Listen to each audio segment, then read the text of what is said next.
thanks for your help. I love you for calling attention to the annual earnings subject to Social Security, which is now at $168,600 from what I found out this morning. Yikes.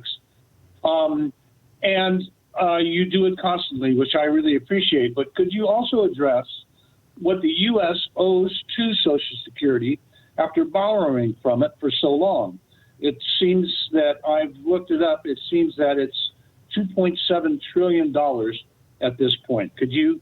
Yeah, let me invert your argument, because the argument that you're using is the old Pete Peterson argument, which Peterson would then use to say, you know, the national debt is too high, so we need to cancel all social programs.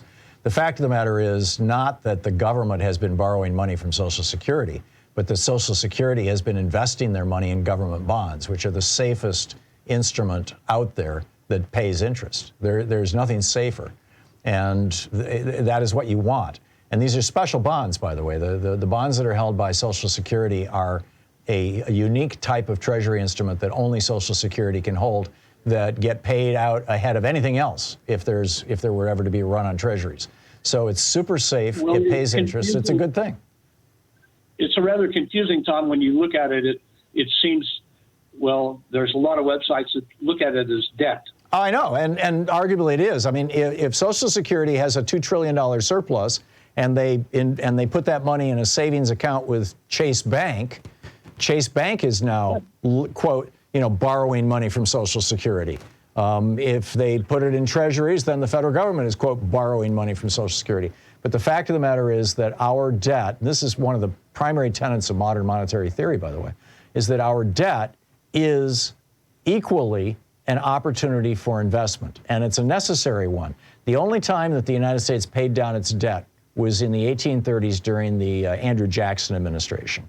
And because there was suddenly no place where big money could park its cash that was safe and reliable, and banks were far less well-regulated back then and far riskier than they are now, it produced the deepest and longest-lasting depression in the history of the United States. Most people just don't even, think the only depression we ever had was the Republican Great Depression in the 1930s.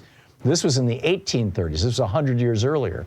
And it was because Jackson paid off the national debt. We need a national debt so that there is a place where people can invest their money. And as long as there's a demand for safe investment, our national debt is not a problem, other than the fact that we have to pay interest on that debt. But the Republican talking point, we need to kill all the social programs because, national debt. It's crazy. I mean, our national debt right now is about 130% of GDP. In Japan, it's been more than 200% of GDP for over 30 years. No problem. Particularly if you've got the basic trade currency of the world. So I'm not concerned about it, Chip, and Social Security is just fine.